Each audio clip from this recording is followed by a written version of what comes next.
Salut à tous, c'est le militant, le père fondateur de la RDNA, le porte-parole. Je viens ici appeler mes frères et amis panafricanistes, militants de la paix, de rester vigilants, car le discours qui a été tenu par notre petit frère, notre président Ibrahim Traoré depuis la Russie, et son discours tenait à protéger les intérêts des Africains, comme l'a toujours fait certains leaders africains noirs dans le passé.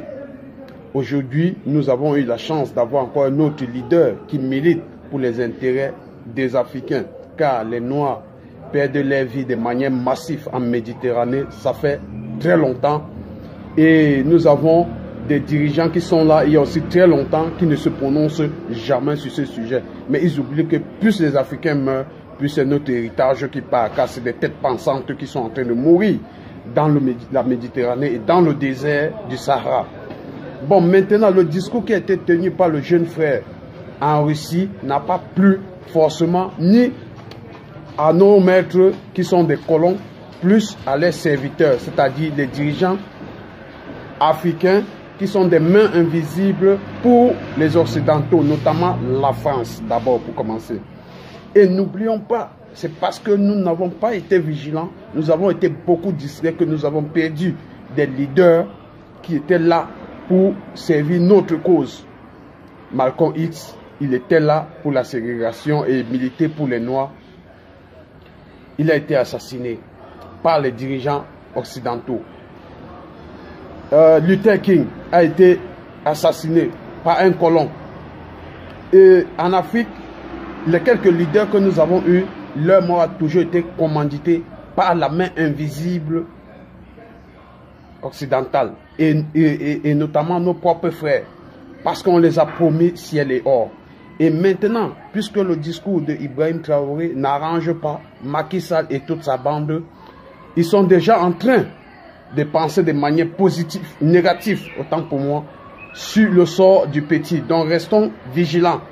Parce que eux, ils ne veulent pas quelqu'un qui va venir les faire de l'ombre. La mort des Africains par centaines au désert du Sahara, ou en Tunisie, ou en Méditerranée, au Maroc, cela ne leur dit absolument rien.